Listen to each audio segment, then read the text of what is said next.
seems that envy is my sin. Oh, what's in the box? What's in the fucking box? What's up, ladies and gentlemen, and welcome to another episode of What's in a Box. I'm your host, DeathMetalHero, and is with me, longtime friend of the channel, and he's been here before for one of these What's in the Box, Mr. Michael Bancroft. How you doing, brother? Open the box, look inside. What will you find? Oh, we gonna find out. We gonna find out. I am so freaking excited. The first Lucent was one of my favorites that I backed, a couple years ago, and I'm really looking forward to seeing where the story is gonna go. So this is very exciting. If you liked the first one, then the second one is all of that, but more and bigger and more, just more. Yes, that's what I like to hear. Yeah, people who like the first one really like the second one, so I'm feeling good. Hell yeah, that's what I like to hear. It's been a while since I think the last time I had you on the channel was when the last time we did a What's in the Box. So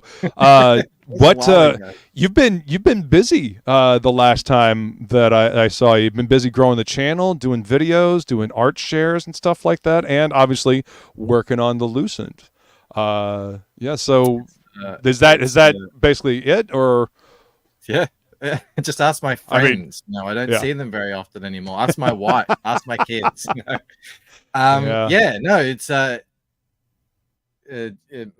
haven't made any new videos in a few months, but I'm about to jump back into that. Obviously making the comic, doing I do everything almost. I leave some of the lettering up to Eric Weathers, but all the rest of it I have to manage. So every day is just I don't take days off essentially. If I get a holiday, I think, yes, I'll be able to work so many more hours on the book. So yeah. I mean, when you're doing this indie comics thing, that's kind of the way it goes. You are. No one else is going to do it for the beginning and the end. Yeah, that's true. That's very true. I mean, this is your thing, and you've got to be the one to motivate yourself and to put that hustle in. Otherwise, it's not going to get done. You can't just rely on somebody else to get it done. So that's what I say to myself every morning when I wake up. Is that if you don't get up and get to work, it's not going to happen. Yep.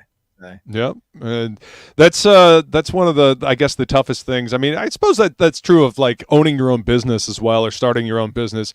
You've got to be self-motivated. You got to push yourself to get it done, because you don't technically have a deadline. You don't technically have a boss. Aside from the people that are looking forward to the book, the people that back your book, the fans, the customers. So I guess they're kind of the boss in the end. Because you gotta make sure you keep giving them the content that they're looking for. Yeah, because comics take a long time to make. So to keep people interested in this event, which is what you're about to experience, where you open it and then you read it, it's like it can be a very short thing. A comic. I think Pain of Death takes about 40 minutes or so to read, 30 minutes. But you've waited so long. Hopefully it sort of stays with you and you come back and reread it and all that sort of stuff. Yeah. It's a very big ask for the backers out there to wait so long. But I think it's all worth it. When I find a really good book or series of books, I do feel like it is all worth it. When you can find it, because we love comics, we love stories. So yes, and it's kind of it's always funny to think about how much time it takes to make the comic versus how long it takes somebody to read the comic, because how much time you spend on a panel versus how quickly people just flick past them. Well, I mean, it's like what about like 10 seconds, if that much, that they spend looking at a panel generally when they're just reading the book. But I mean, it may have taken you a week to do a panel, especially if it's a large image with a lot of detail. May have taken you 2 weeks, a month to do these series of pages, and they're through them in 10 minutes. Well, I feel like people do soak it in, even if they're not getting the magnifying glass out and checking all the little details. Some of them might, on the second reading, but I feel like they're soaking it, the general sense of it. And that's the feedback I get, at least. People like my backgrounds a lot, so they really appreciate the amount of time I spend on them to create that realistic world, in the story. That means they're paying attention, Yeah. And speaking of those people paying attention, we've got an awesome chat jumping over here. First in, my esteemed co-host on Topicless, Mr. Jason Bascom. Forgiveness is divine, but never pay full price for late pizza. Those are sage words, man. As true as it was, true now as it was then. That is correct. Remember the words of your teacher, the master. I have always liked cowabunga. Exactly. I watched that the other day, just by myself. It still holds up, man. I love that movie. The creature effects, the heads, the animatronics that they were able to make back then, doesn't matter. They still hold up. Yeah, they hold up. They knew back then that it looks real because it was real in the space with them. Yep. Same reason why John Carpenter's The Thing still holds up. Most of that is practical effects. I'm of the opinion that practical effects are better than CGI. Use CGI to polish things up a little bit, but film with practical effects. That way, years down the road, it's still going to look real because it is real. If you can't get a mask or something to work without some strings attached to it, do that and then just delete them in the computer. Yeah, 100%. 100%. My partner in crime and favorite troublemaker, Flying Feline, dropping the link for the Lucent Painted Death. That way people can still get a copy of Painted Death from your website. There you go. Soft covers, hard covers, all available on the site. All right. So if you like what you see when I open this up, then hit that link that Feline has so graciously dropped in the chat for us. Maromi says, "What's in the box?" That's right. What's up, Maromi? What's up, Inkspots? Inkspots and I actually did a Do You Even Read about a year ago on the Lucent. If you guys want to go check that out and see what's going on with that. Now, they can still get book 1 on your website, too? It's all there. All there. You can even still get a T-shirt. Hell yeah. I like T-shirts. I am all about the T-shirts. Skull, beautiful. Thank you for being here and dropping links. I love that shirt. That is awesome. Is that a Pete Smetti shirt? Eric Weathers. Eric Weathers. Okay, nice. I knew I had seen it somewhere. I couldn't remember where though. Yeah. Let's see. What's up, Woodrow? Thank you for being here, brother. Appreciate you. This is exciting, like a root canal. Hopefully, it'll be a lot more fun than a root canal. What's up, Will? Thanks for being here, man. And here's the link for the sign up for The Fractured Mind, which is going to be the 3rd book in the series. And we're gonna. Fractured Mind is like a supplemental. Ooh. So it's gonna be my in between the main book. You know how Rainey did the 2.5? Yeah. Similar thing. Actually, it's almost the same because it is a prequel.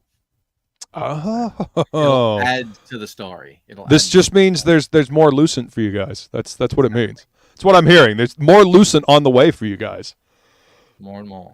Creators Outlet says Luke opens the box and it's a framed picture of Danny's wood. F Danny. Yes. Feline says, like cooking a big feast, making a comic. This time spent making it versus how long people spend, eating it or reading it. Yeah. Nobody likes doing backgrounds. Yeah, nobody likes doing backgrounds, but people like looking at them when they're good. That means they're paying attention. What's up, Dojo? Hail. Days, hours to cook, minutes to devour, especially when it's delicious. And the same thing happens when a comic book, when it's really beautiful to look at, it takes minutes to devour. I watch The Thing about once a week. It's a great flick, man. John Carpenter knew what he was doing back in the day. What's up, good stuff? Good to see you, man. Thanks for hanging out with us. Inkspot says the Lucent hits just like a great series of novels. It's epic. I agree. Thank man. you. Thank you, Ink. Let's see. We got Rex Doom in the chat as well. What's up, Rex? Thanks for coming to hang out, man. And let's see. Let me go ahead and grab this link here. This is the link to the Do You Even Read, which you can go ahead and check out after we're done with this stream, because I am about to show you what's in the box. But while I'm doing that, why don't you give people who may not know or might be checking out a replay, what's the background on the Lucent? Where did the story come from? So imagine, well, it's actually an interesting story because I was always a big avid lucid dreamer. Nice. This is where you always know, well, not always, but most of the time you know you're in a dream. And it's always struck me that you can actually learn and practice how to dream better as you go. And you can kind of remember what you were doing in the last lucid dream. And I was just having a great time doing that, really getting into it. And I just thought, God, wouldn't this be cool? I would imagine if you could do some of this stuff in real life. And that's where it was born from. That's where the idea, the premise was kind of born from. And I just always had that in my head. I said, if I ever make a story, I'm gonna tell that story. I didn't really know how to do it though. I didn't really have it in my head. And then I watched The Matrix. I was like, oh, that's how they did a similar-ish kind of story. Yeah. You know, where you go in and you learn things and you come out and it's, you know, all that sort of stuff. And I decided, you know what, maybe this time. So I started, putting it together and you know, fast forward, and it has changed so much since then. It is very much a mystery. So I'd throw you right into the middle of it, and you're essentially kind of looking at it through the main character's eyes, which is Ella. She doesn't know anything about any of this. Just like you, the reader. Yeah. So you learn with her. There's this world of people out there who each have their own motivations, either good or bad. And where does she fit into it? How does she fit into it? You find out along the way. At the end of Waking Dream, she makes a sort of a big splash, and Painted Death just carries it on from there. Hell yeah. Look at that quick pack mailer. So sturdy and thick. Hey, it made it here safe and sound all the way from Australia. Oh, yeah. Oh, there's that shirt. Yes. I don't know if you guys are aware of this, but I love merch. I love shirts. I love patches. All that fun stuff. I love it. It looks like you got a shirt for Flying Feline, not for yourself. I see an S there. Interesting. Then perhaps I ordered the wrong size. I might have to. Well, I might have to order another shirt then. Yeah, that's a small. That's all right. That's all right. We'll figure it out. Fly. Yeah. Errors here. I'm going to double check that myself. I may have ordered the wrong one, but hell yeah, it's all right. She'll look good in this shirt, even if I can't wear it, and then I'll just make sure I get myself another one. Let me have a look here. If I messed up, I will send you a new one. Absolutely, obviously. Oh, that at least you can check out the print. Wow, that turned out really good, man. Look at that. Yeah, that's a it's properly beautiful. screen printed, and they use plastisol inks, which are those ones that sort of sit on top. They last forever. They really do. I've had one that I took that made for Tampa. It's over a year old now. It looks as good as the day it was made. You did order a small. Ah, that's on me. Well, I'll have to order another one. That way I can wear it, because this shirt is absolutely too cool to not have one. This is badass, man. I love it. So happy with how it came out. Ah, it's beautiful. Like the details. I used to do screen printing. I used to work for a company here in town, and I would do the design work for screen printing. So I love the artistry that goes into making a screen printed shirt. You know, like how you have to set it up. I'm the same. I used to do my own screen printing. I used to make Nice. the screens. I used to do it. So when I got rid of all my equipment, and amazingly, there's a guy just around the corner who is just as passionate about real screen printing as I am, and it's all quality. The tees are all premium grade, and you know, we worked back and forth to get those colors just so. I mean, the fabric feels fantastic, man. This feels like it's going to be a comfy shirt. You know, when I order the appropriate size. Hey, Rex says you should just try that one on anyways. Yeah, tiny fat guy in a little coat. Yeah. No, you're right. Yeah, you can get you can get standard kind of Gildan or whatever t-shirts, and they're fine. I've got a bunch of them, but no, right. I wanted something that I would want to actually wear. Right. And it was Adam Lawson who said, if you're going to make t-shirts, make them as highest quality as you can. Agreed. Because, you know, if it gets out that your t-shirts are kind of a bit budget, then you're going to have a hard time selling them. And I was like, I want to make lots of cool t-shirts because I came from t-shirt design. That's how I sort of awesome. Learned art. It was competing in t-shirt competitions. So, and I mean, I love merch shirts. I love t-shirts. I mean, like screen printed tees, like just logo tees, you know, images, bands, all that stuff. I love that's my daily wear. I love a t-shirt with a design on it, a logo, a band, something like that. You know, so this is right up my alley. 250 of them. T-shirts. Like I have so many art t-shirts. I'm with you. Yeah, absolutely. This is a beautiful shirt, and the quality is very high. Feline says, "Hell yeah, ha!" Because she gets the shirt. She's like, "Wait, I can't fit in a small either," but it looks amazing, and we'll figure it out. Yeah, we will definitely figure it out. And oh no, you can still have the shirt.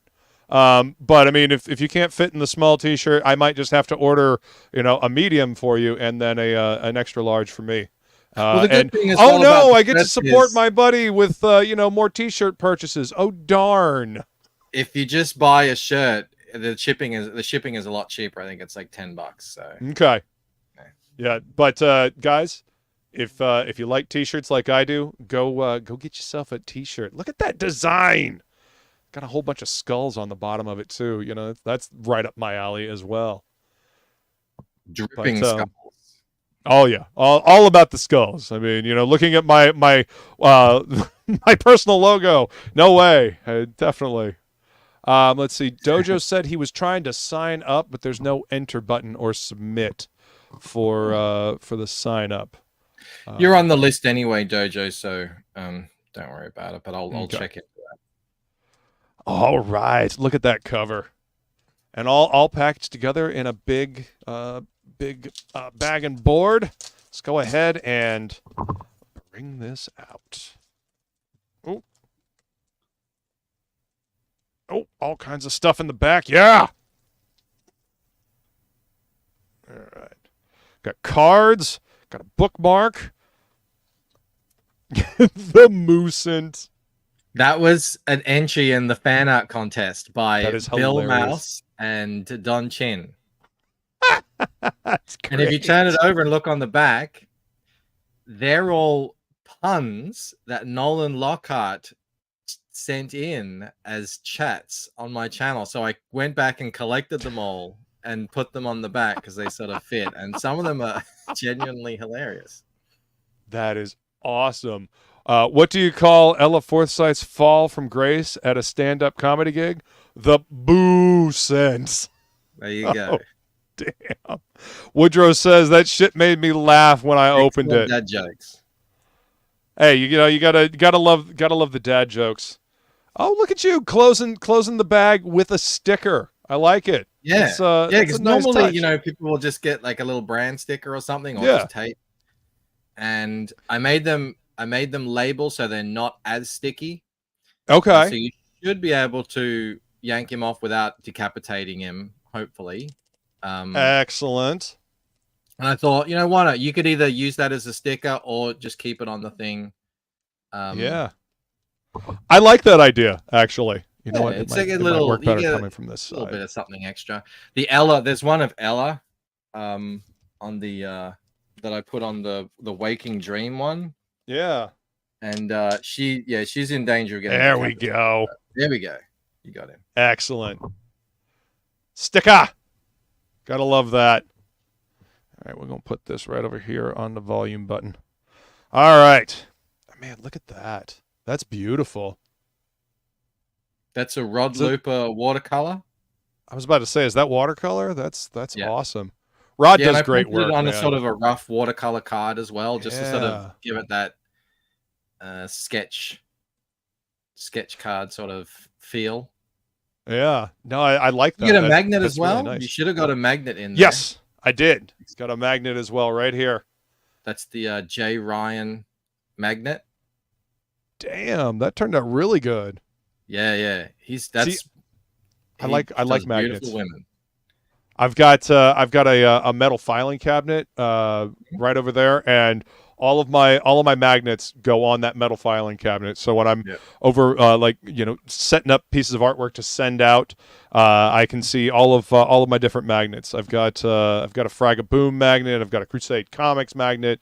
Got a Black Flag magnet. Got a magnet the other day from Haunted Pizza from Polton with Writhe in Pain. So yeah, I absolutely love magnets. We got a bookmark here as well. Dean James. I thought that looked familiar. Dean did a design that was sort of like symmetrical. Yeah. And he came second in the fan art contest, and I didn't really have any application for it other than just doing another print. And I thought, you know what?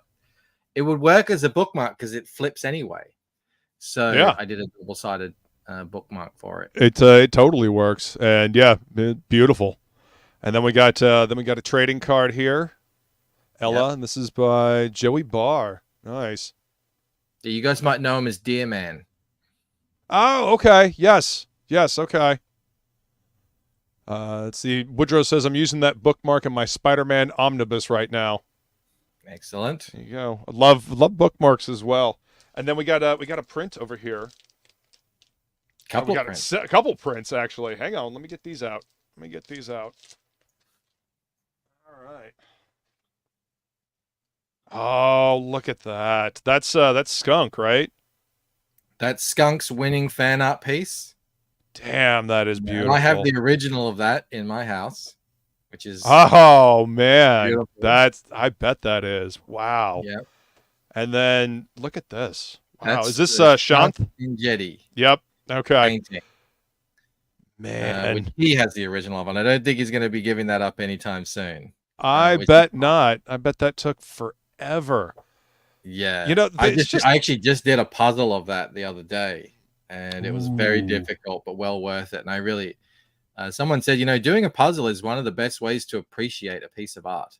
And I agree that you get to see all the little details and really pay attention to them that you just wouldn't otherwise. Yeah, 100%. These pieces turned out fantastic. My God, there's so much talent over in this scene. I know, it's crazy. Every time I look at them, I just pinch myself. So the Skunk one, he was just sort of basing that on what he'd seen from Waking Dream. Shunt, I actually sent him a very rough copy when it was about 2/3 finished of Painted Death. It was all kind of junk in there. So he actually got to get a bit of an extra sneak peek, and he put so many little details that are actually in Painted Death into that piece. That's fantastic. It's absolutely mind-blowing. Absolutely beautiful prints. They came out really good too. Like nice colors. I mean, I can only imagine what this Skunk piece looks like in person. Oh, it's big too. Is it? It's a big oil painting.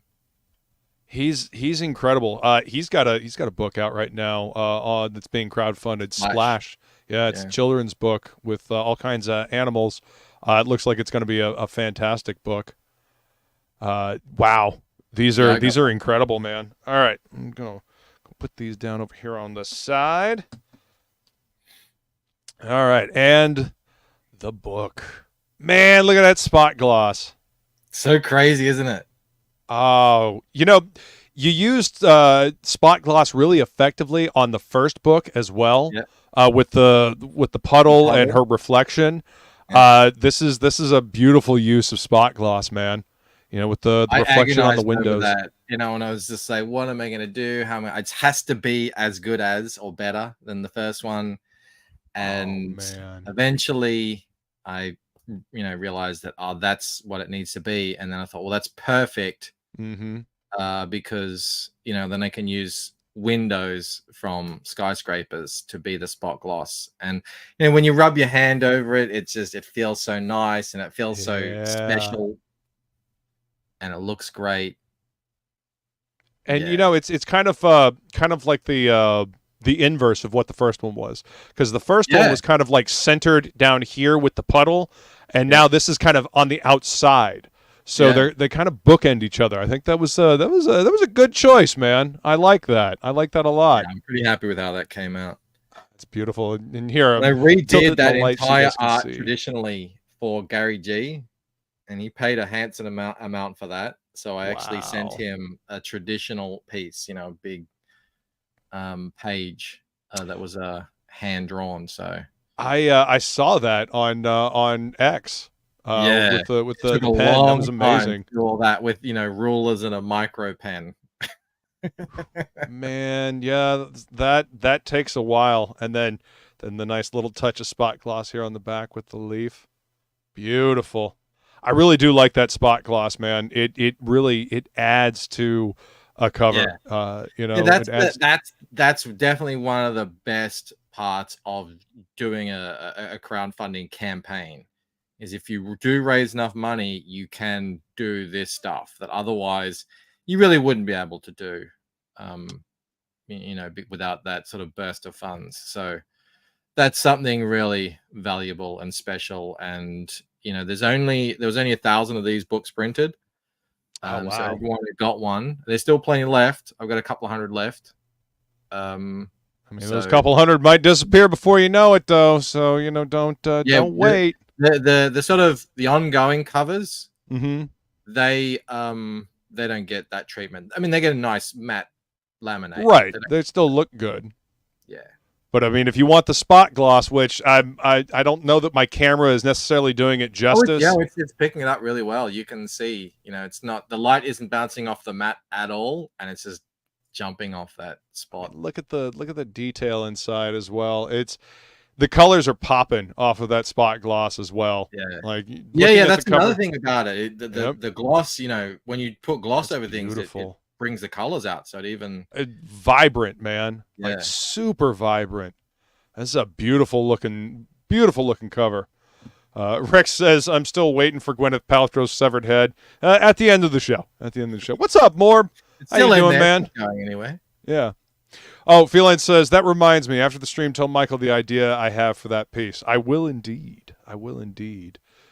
She says, so cool. Yeah, it is amazing. Let's take a look inside. And as usual, the printing quality on the books is great. The paper feels good.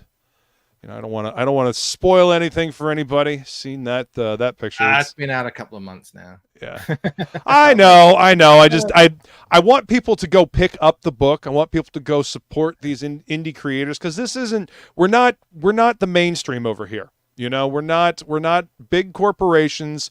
We are. Look at that. Look at that. Look at the work that Michael puts into this book for you guys. Look at that. That was a bit. Holy shit, dude. That was a bit nuts. I was like a third of the way through that. Shit. I was a third of the way through that, and I was like, what the hell have I done? What have I done to myself? Yeah, I imagine so, but damn if that isn't pretty. Nicely done, sir. Seriously. Thank you. All the detail in there. The whole way, I'm like, I don't know. So I don't know how I'm going to draw the Eiffel Tower. And then I figure that out. I don't know how I'm going to fit in a city behind it, because normally from that perspective, you would have 3 point, but I decided to go 2-point to keep it sort of isometric so I could actually fit things in there. Yeah. And all right, I did that. And like, I don't know how I'm going to draw all the buildings. All right, I did that. That took a long time. I don't know how I'm going to, I don't know how I'm going to color this. How do you color the Eiffel Tower at night? All right. Every single step, it was a challenge. I mean, and all just for one page. all just for one page. My God, man, I can't even imagine how long that one page took. Yeah, but I figured, you know what? I'm going to be using this a lot. It'll be a puzzle. It'll be a poster. It'll be a thing that people see. Get people. I would hope so, man. And I really did do that. And it is sort of a lot of the story going forward in the books now is set in Paris. So I feel like not only is this an establishing shot for this book, but it's kind of an establishing shot for the remainder of the books. Right. So for the story itself. It sort of justified me. That's how I justified it to myself that I spent. And another fun thing about this is I was doing a lot of the extra details of this live on draw streams. And there was one of them I'm like, I got to put all the people, you know, in the picture. And they're so tiny. They're literally just a dot of the pen. So I start drawing people in. I'm like, oh, this is Mel. This is my wife. And here are my kids. And Rob was in there. Rob, you're here. And then people in the chat were like, oh, I want to be in there. It's like, oh, okay. So, you know, here's Dojo. Here's 7 of 9. Here's then they just started drawing everyone. So everyone like who was there in the chat, or, you know, some other people as well, actually is in that panel, even though they're just a tiny little blob. It's the thought that counts. That's exactly. the thing. Rex says, all remember where you are. That's right. Rex says, I have a hand cramp just looking at that. Right. And Dojo says, don't forget Michael drew in many of his indie comic friends too. Yep, that's what he just said. I'm just blown away at the detail on the buildings and the perspective going back. Hats off to you, man. That is beautiful. You know, it kind of reminds me of like one of those cartographer. You know, like they go up in the plane and they take pictures of the city and then somebody redraws it. I mean, that is incredible. That is beautiful. And the colors, again, the colors and the quality of the book, just amazing, man. Just beautiful looking book, as usual. That scene there, was like the coloring, the color palette in that scene with those the ambulance and the police, that came about because, you know, I needed to have a London ambulance and a London police car. So I go onto Google, what do they look like? Right. And I go, oh, they've got this garish yellow fluoro with a blue. How am I going to make that look good on a thing? And I ended up using this sort of, like glowing greeny yellow kind of thing ended up being really good and really something that I would never do before. I would never think to do on my own. It came about because of how weird they're, you know, and they don't have red lights on their sirens. It's just blue lights. Yeah. So it's like, all right, that's what we're doing. And making it work. You know, it's funny how doing the research influences, you know, what you do in a scene, and you know, it makes for a striking visual.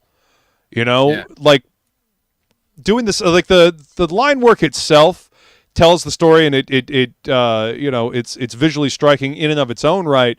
But then you add in that layer of color, and it adds a mood. You know, it enhances the mood, it enhances the storytelling, and it makes it even more visually striking. You know, and this is my book is heavily influenced by the French books, the European books. The bande dessinée. They do this a lot, where they're actually the buildings are real buildings. You know, and you know, I find that's just easier for me as well, because not only does it make it look more realistic, it is more realistic, and it's just I get to add details in that I would never have known how to do, because, you know, I'm not an architect, you know, so I actually can look at real streets, real buildings, and, you know, get somewhat, not every detail is right, but, you know, pretty close kind of details. But I mean, so that feels like places. And this book, you'll find when you read it, it goes through certain areas of London. They actually go on a little journey from They go from the West End through Bethnal Green through where else do they go? Other places. They end up in Stratford. Stratford, yeah, I think. And and so to make sure, okay, this is actually what those places look like. That's awesome, and that adds a certain level of verisimilitude. Yeah, definitely. So that bridge there, that's a real place. Down that one, and that down at the bottom as well. Wow. I did take liberties. Sure. Because I wanted. I mean, it can be kind of exhausting trying to do a 1-to-1, but you definitely don't skimp on any of the backgrounds, and it's kind of an inspiration to not cheap out on the backgrounds. Put the work in. Just like this shot up here. I love that shot. The upshot, with the looking down on the street, getting all those details in. I mean, the perspective and all that stuff. I mean, this is incredible, man. And it makes the world feel lived in. It makes the world feel real. So often a lot of books will not do that, and it kind of feels little hollow, kind of like a video game that only has a little bit of the detail in there. But this feels like a fully realized world, and again that verisimilitude that having the buildings in, it makes the world feel lived in. It makes it feel real. That's really what I want to do with this book, because like I said, you're sort of introduced to the world through her eyes, and to her, she's just living in sort of the real world and whatever. Right. And she's seeing all this craziness. So yeah, you have to sort of feel it as well.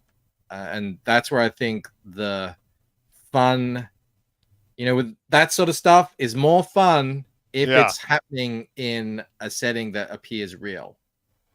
Well, and it also makes the fantastic stuff, like this. Exactly. It makes it stand out more.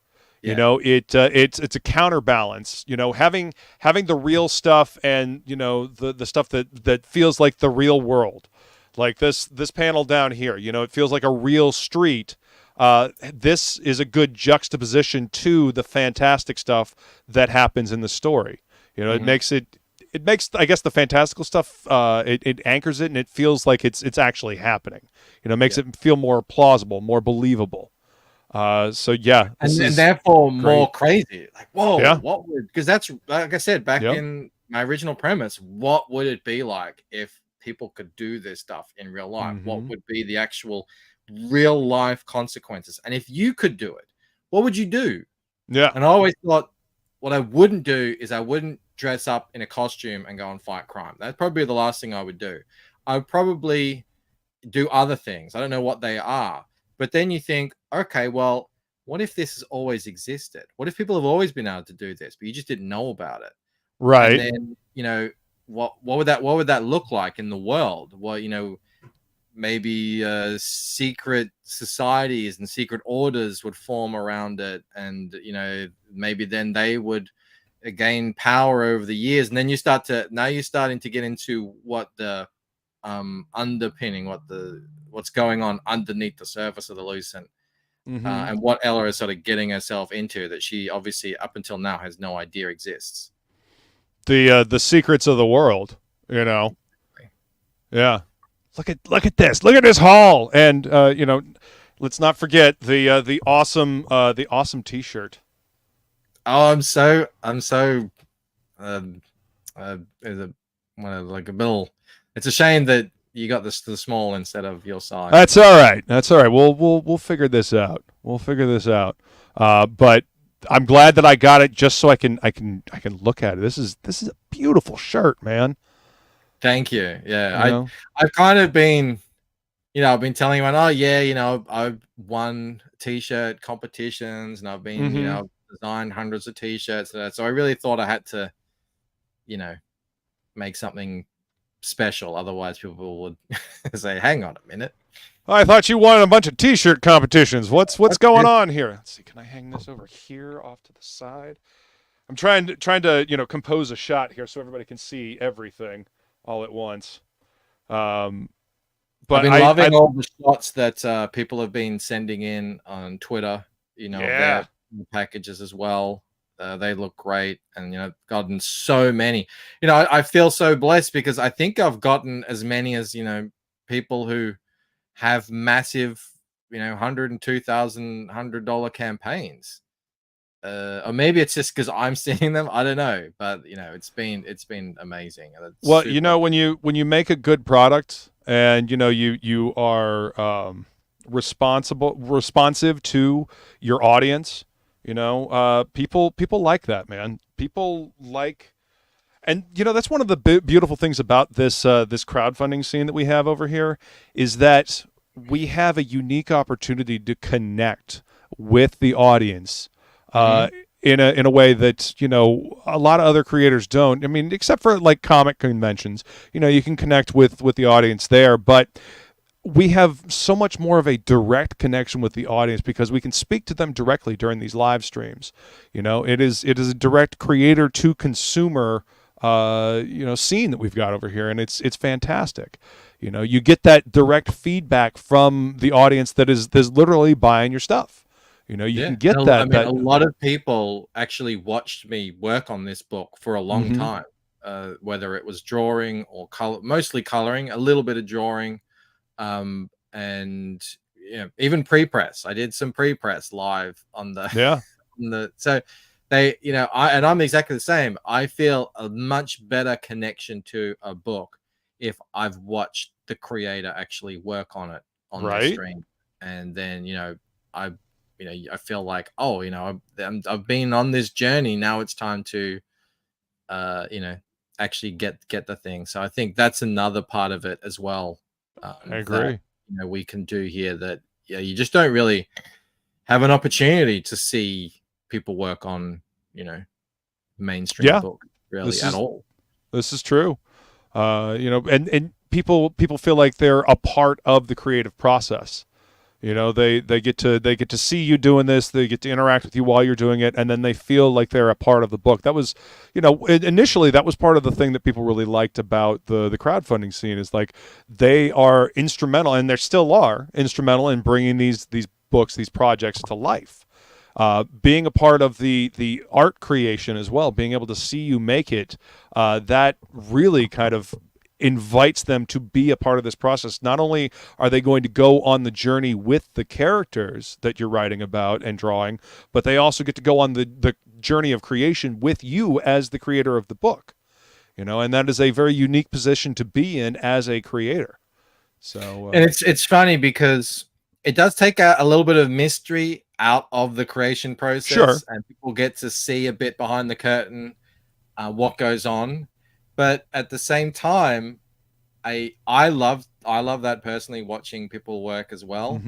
But the chat has a lot of fun with it, and they get to point out things and say, hey, that's weird and whatever, and we all little memes pop up. We had the ginger root hand the first time.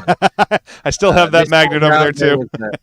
This time around there was a radiator in the background of a room that everyone was like, that looks like a picket fence. What is that? Why is there a picket fence in? Just that sort of stuff.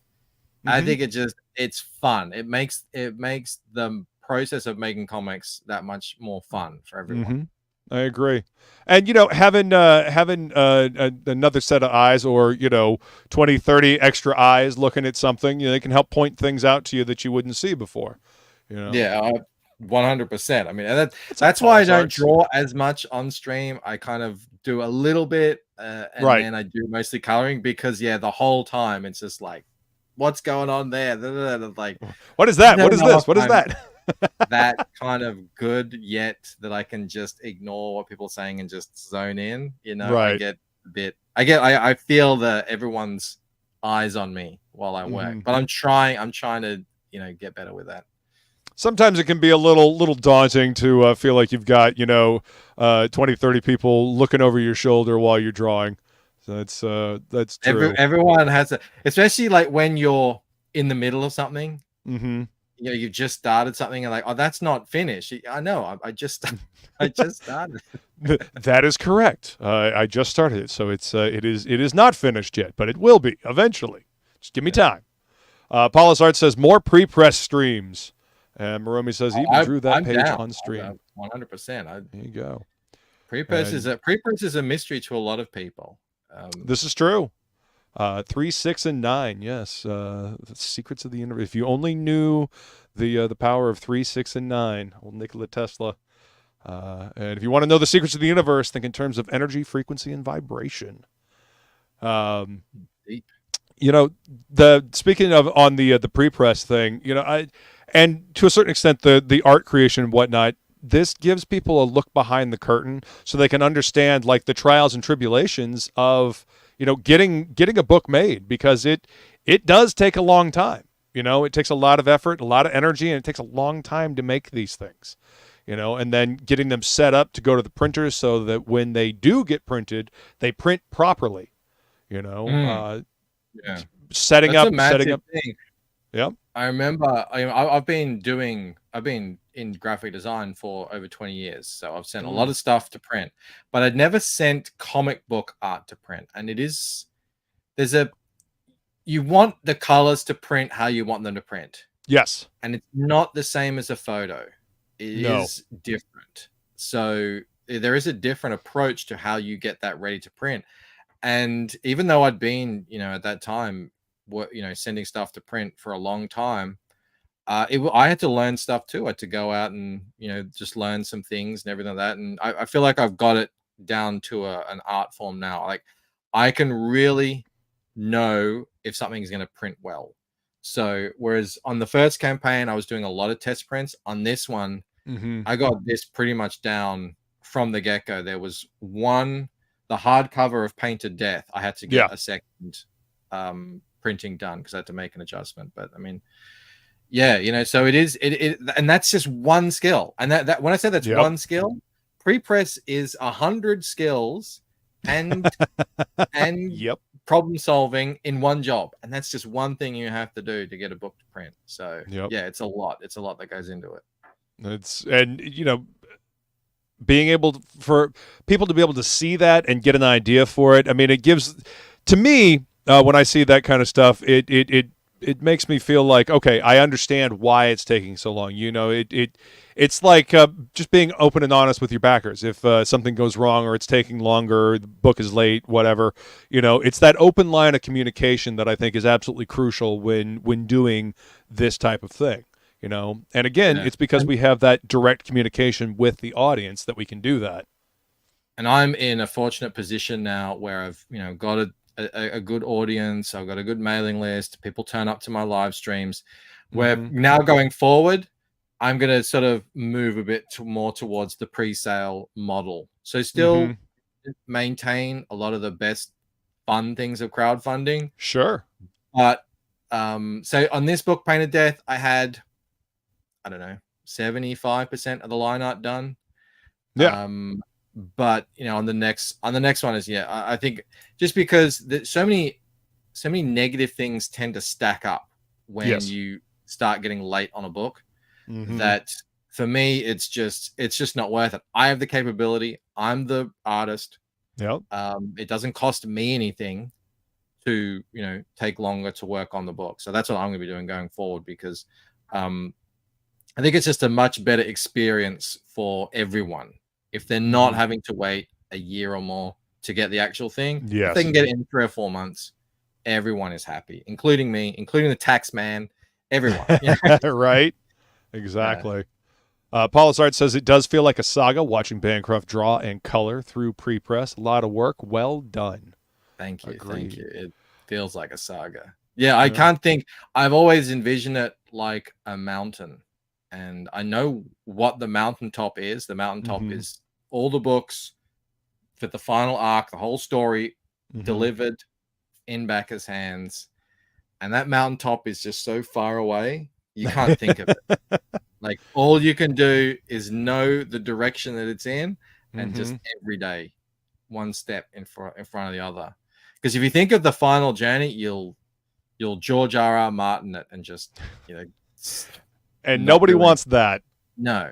Yeah. A journey of 1,000 miles starts with one step, right? Exactly. This is incredible, man. So obviously next, I guess for you, that kind of leads me into my next question. Like, what is next for you? You working on Fractured Mind? Is that that what's next? Fractured Mind has been almost entirely drawn. There's still, I think, 5 pages left to come in, and Rod has done the layouts of them. So I need to get back to him on that. We still need to do the covers, right? And I'm working on the colors of them now. I don't know how long that's going to take, because I never know how long I take. Right. But that'll be next. And I'm thinking it'll be next year. Again, like I said, I want to get a lot of things lined up. Right. I want to rebuild some buzz on my channel from videos, get new people in, because everyone who is sort of hanging around my channel now, they've known me for years. So I'd like to get some new people in, introduce them to the Lucent. So I think that's going to be like a 6-month, maybe a bit longer process. In the meantime, I'll be finishing Fractured Mind, getting that ready to go. And obviously I'm working on the 3rd book, which it's, I don't want to give you there's no spoiler here. Yeah. It's out. It doesn't affect anything, so don't worry about it. Okay. But at the end of that book, it does say the title of the next book, which is Ember Crown. So that's the continuation of the story. And I've had these books plotted out since the very beginning, so I know the general direction. But I've realized Painted Death was a very long book. It was 100 pages, and it nearly killed me to do a 100-page book. Oof! And on top of that, it's expensive to print and it's expensive to ship. Right. So I'm working on trying to get Ember Crown down to about 68 pages if I can. Okay. If I can do that, I will be so happy. But it's gonna take a little polishing. So that's what I'm doing at the moment as well on the side. Okay. It's getting the Ember Crown story down to 68 pages without losing any of the story. I'm not going to sacrifice the story. Yeah. So if it has to blow out, it's going to blow out. But we'll see how we go. Awesome. But it's very exciting. It's funny too, because Waking Dream is actually quite a different book to Painted Death. Telepathic Bunny? Yeah. He said Waking Dream is like Terminator and Painted Death is like Terminator 2. They're different kinds of movies. Yeah, totally. And he says, they're both great, but they're different. Some like one more than the other. And I think Ember Crown will be different again, which I think is good. People are like, you keep it on your toes, and the story is in a different place. So I'm actually really excited about it. And I do give a lot of hints and clues in Painted Death, but I think a lot of the big answers are coming in Ember Crown. Okay. Because at the base of it, the Lucent is a very mysterious story. There's a lot of intrigue.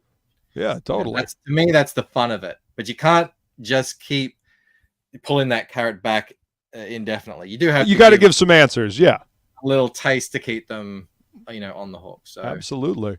Little mystery to kind of stretch the story out a little bit, leave hints here and there. But there's got to be answers along the way. But those answers may very well open up more questions. And that's the beauty of a well-written mystery story. Sometimes those answers lead to even more questions. And the extra fun thing about it is, actually, I have given a lot of answers. Yeah, but you don't have the context yet to know that they're answers. You will find out in later book that I did give you the answers, but I didn't give you that's awesome. I didn't just slap it in your face. It was very subtle. That also makes people go back to the previous volumes and be like, wait a minute, did this? Hold on. Oh, it was there. The seeds were there. The answers were there.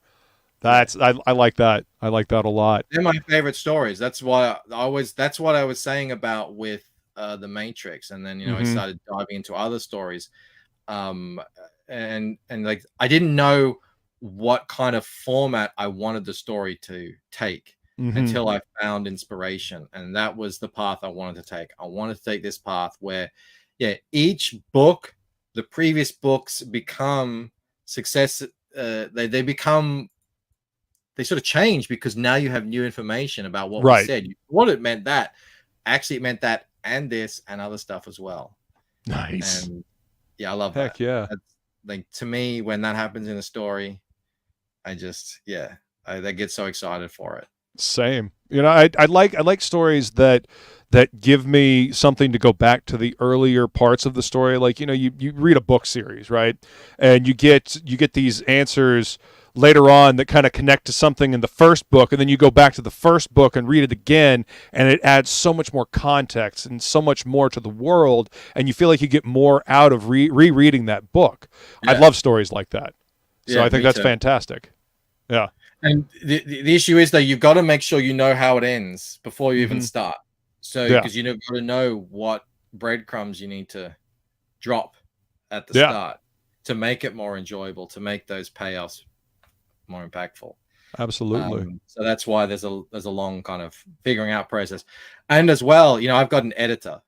So Joe Fulton, good. my editor, Yeah. we work together, and he makes sure that that's all, you know, and it's all Fantastic. understandable and everything. Because I don't think I can't see it from a reader's perspective, because in the Lucent, I'm like a god. I know what everyone is thinking. Right. I know what's happening. I know their motivations. I know their ulterior motives. I know their duplicities, all that sort of stuff. Yeah. But the reader doesn't know that. So I might think I'm being, you know, I'm putting something that's helpful or revealing something, but Joe is like, no, they don't know that. Remember, like, oh yeah, they don't know that. So it's really imperative, and that I have an editor. And Joe is fantastic. He loves the Lucent. He knows everything. He's the only other person. We have to keep him safe. He's the only other person on the planet that knows everything. And we work together. Being able to have that person that can help you see the forest from the trees is important. Exactly. Yeah, a writer can't do it by themselves. Yeah, I agree. As much as they might think they can, you can't take your mind out of the author's top-down view. 100% at least.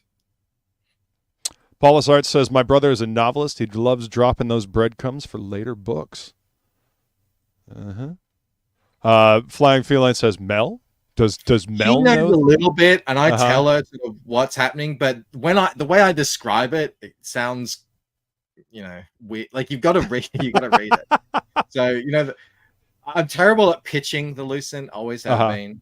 You know, so I'm telling, oh, so in the next book, then this happens, and it's like, all right. But she don't know, it sounds interesting. It's like, all right, I mean, she'll be watching me draw it and work on it as I go, so she'll see it. Yeah. But she doesn't want to know any of the really big secrets. She wants to be surprised as well. Yeah, any good mystery story, there's those moments that we all are waiting for and we love. Yeah. The moment where all hope is lost, and you know, something has to happen to get past that, and it can't just be, you know, me putting my hand in and plucking them out. It has to be set up from the beginning, and yes, it has to be, you know, some sort of Deus Ex Machina. Yeah, and some sort of twist that makes sense, that is satisfying, and you know, all these sort of things. She doesn't want to know any of that, and I don't want to give that to her. I don't want to just tell her, because that's kind of ruin it. She's kind of like your ideal reader, as Stephen King would put it. You know, you write it and you think about somebody reading it, and they'll probably get a kick out of this, or they'll enjoy this twist. You know, this one, Feline, she's my forest from the trees. She helps me see things that I wouldn't see otherwise. So I get it. You know. Dojo says, my editor Steve pointed out some great things in Projectile Reptile that made it better. Editors are important. They are indeed. A good editor is worth their weight in gold, I always say. Take it easy, Paulus Arts. Thanks for hanging out, man. We're actually about to wrap up here. I had one more question. Do you know how many volumes of the Lucent? Do you have a certain number planned out, or are you just kind of going with the flow? Yeah. I know the story to the end, and I have it blocked out in books. Like I said, though, I'm trying to see if I can compress into, because, you know, when I started, this was a webcomic. I was just releasing it. So I didn't really need to kind of put it into book chunks. Right. And a book is different to a web release that just comes out monthly or whatever, and you get a little piece, and you continue on. You know, the book has to have a feeling that it's come to a conclusion within that book, even though the story continues. So, I'm looking for certain beats. And is there any way I can get that into fewer pages or rework something slightly? And so over the next few months, I will 100% definitely know if it's going to be 5 or 6 books. I'm hoping for 5, because I know how long it takes for these things to get out. And I don't want to, make people.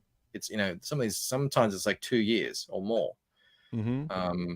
But it's time consuming, that's for sure. Shooting for 5, but that's originally awesome. It was going to be 7, so I think I've done well, to get it down. And really, when I say like getting it down and compressing it, it's really more just I know more as a writer now than when I started. I know what is necessary and what isn't, and to me, I'm very much of that mindset that, especially in comics, usually less is actually more.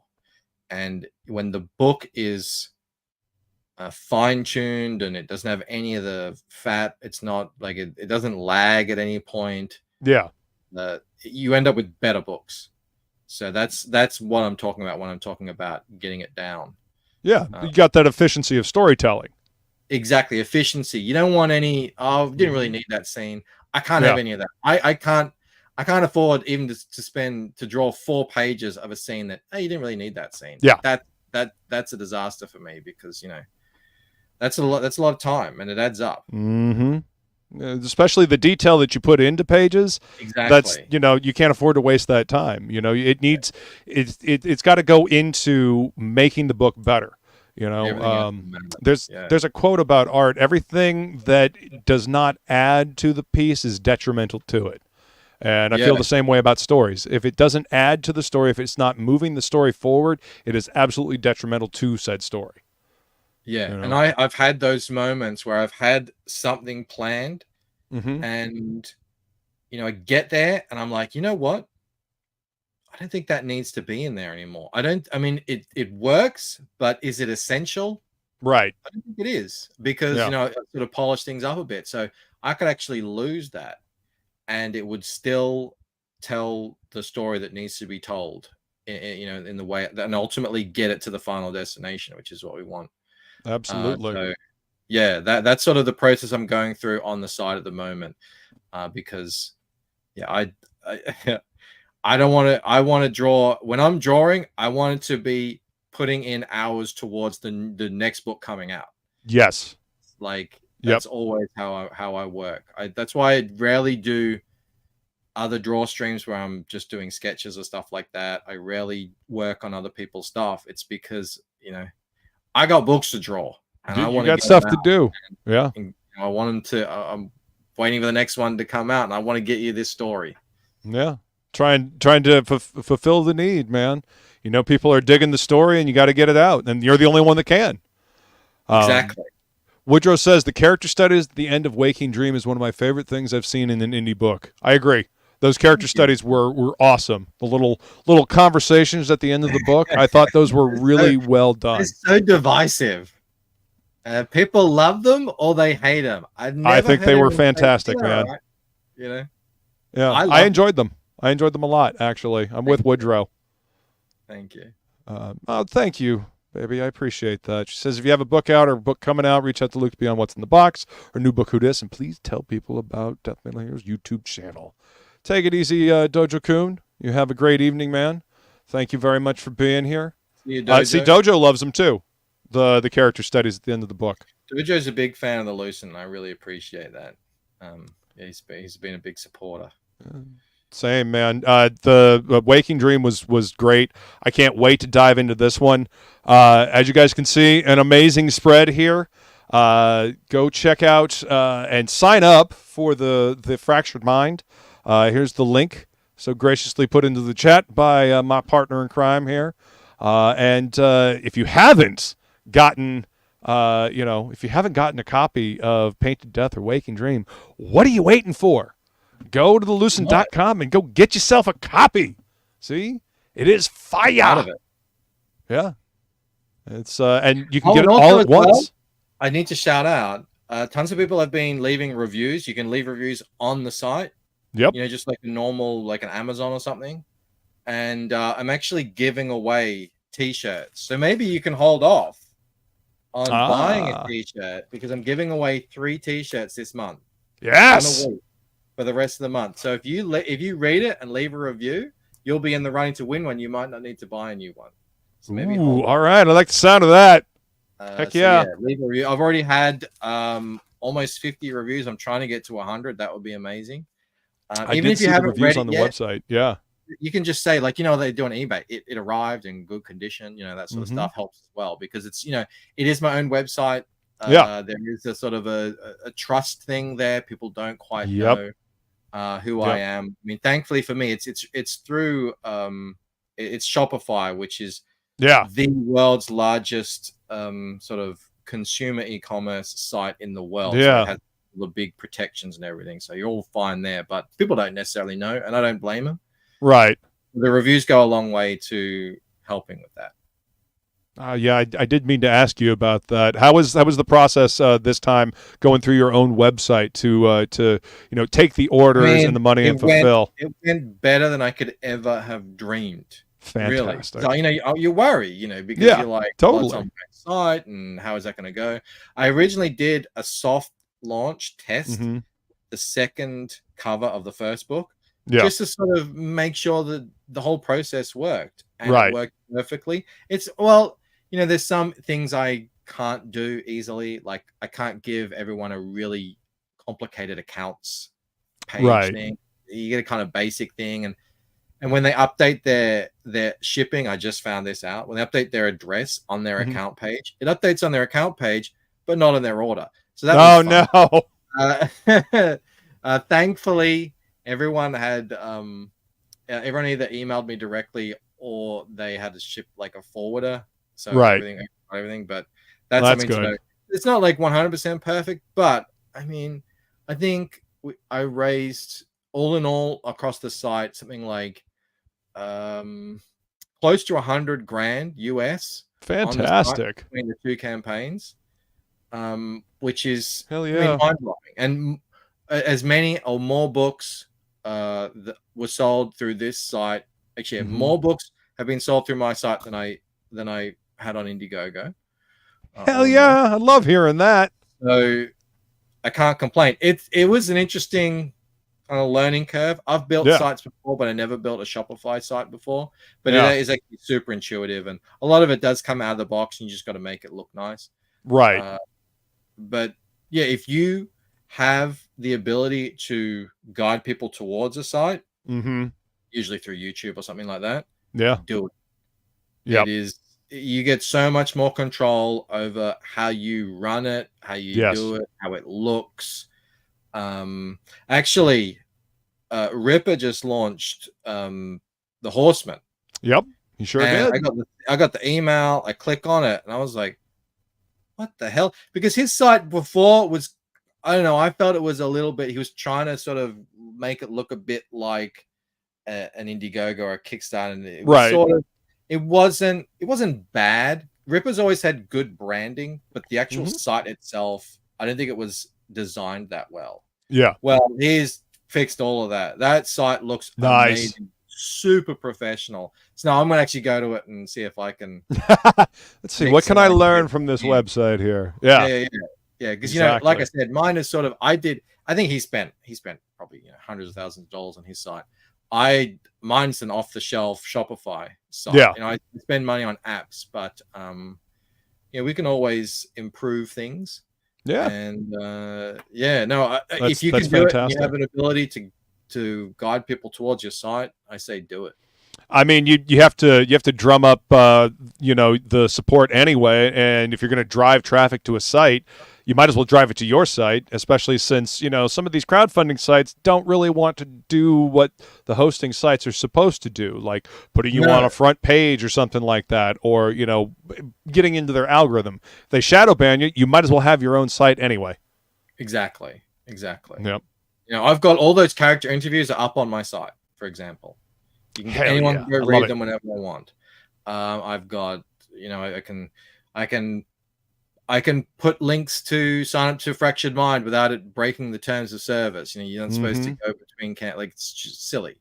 No, I do it my way. And there's PayPal. Yeah. So, you know, that's another thing as well.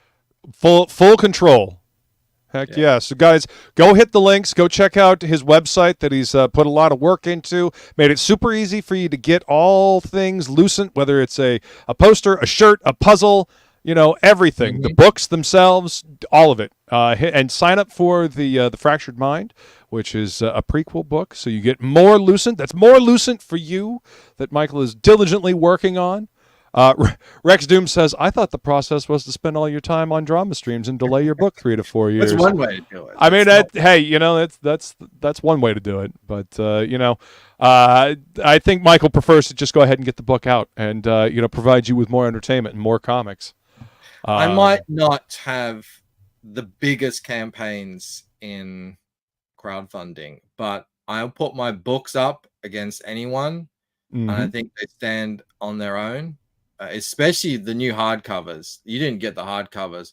No. The feedback I'm getting back on the hardcovers is just, I mean, they're a more expensive product. They were very expensive to make. They were insanely expensive to ship. But at the end of the day, I mean, these books being out there, I think I can hold my head up high, and you know that well, you know, I did it all kind of the way I wanted to do it. From the promotion to the production and everything. So no, I really couldn't be happy with how this is all shaken out, actually. The product speaks for itself, man. Seriously. The quality of the print job for the posters, the stickers, the cards, the bookmark, the t-shirt, the book itself, it all speaks for itself, and it's all high quality, man. You should be very proud.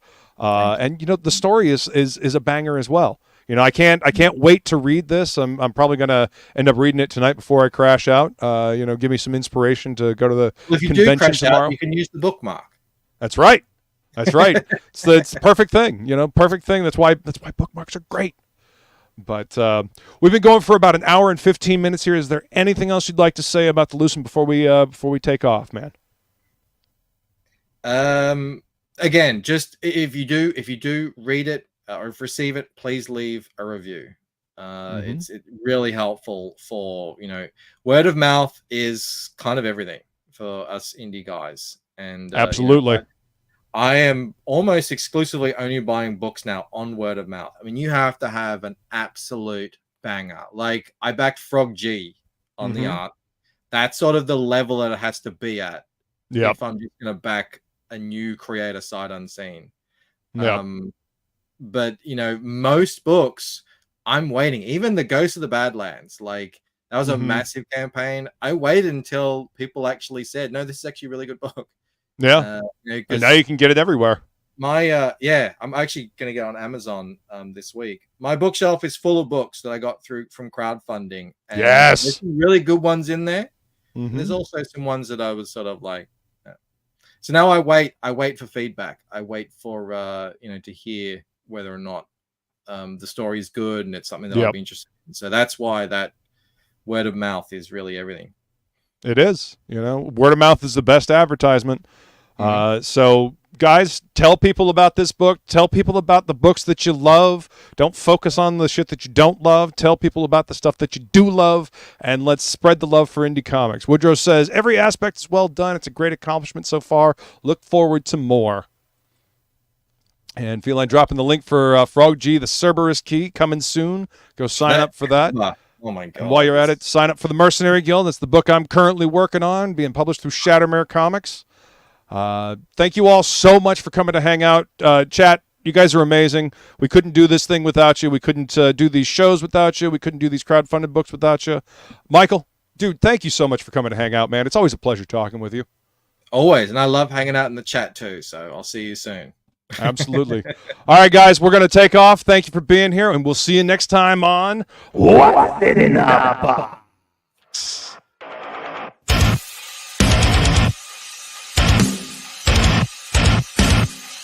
seems that envy is my sin. Oh, what's in the box? What's in the fucking box?